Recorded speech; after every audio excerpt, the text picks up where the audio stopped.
Europe 1, 6h56, Thomas Soto. C'est le vrai faux de l'info de la matinale avec vous, Anne Le Gall. Bonjour Anne. Bonjour Thomas. Alors malgré l'avance d'Emmanuel Macron dans les sondages, beaucoup d'observateurs mettent en garde contre les pronostics hâtifs à 10 jours maintenant du second tour de la présidentielle. C'est le cas du premier secrétaire du PS, Jean-Christophe Cambadélis. Il faut se méfier, dit-il, car l'entre-deux-tours actuel rappelle la campagne du référendum pour le traité de Maastricht en 92. Le oui partait grand favori, mais il l'avait finalement emporté de justesse.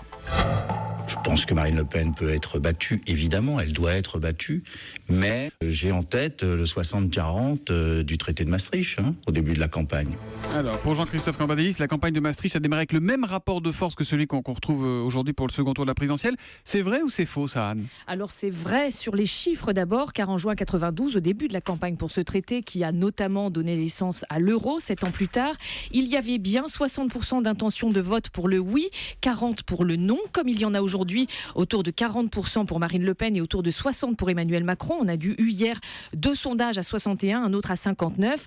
Mais surtout, on peut faire d'autres parallèles entre les deux scrutins. Comme en 92, on retrouve aujourd'hui la question cruciale de l'ouverture et de la fermeture à l'Europe, l'opposition entre le vote ouvrier et le vote des cadres, du flottement dans les consignes de vote des états-majors. Et puis, chose très frappante, le politologue suisse Jacques Lévy explique que l'on peut tout à fait superposer la carte de France des résultats du référendum de 92 à celle des votes Macron-Le Pen au premier tour de la présidentielle.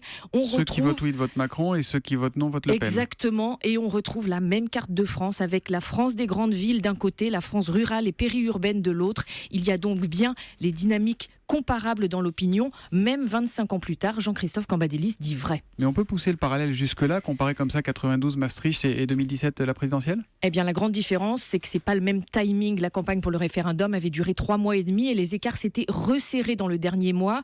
Aujourd'hui, nous sommes à 60-40, à 9 jours du vote. Ce n'est pas tout à fait la même histoire.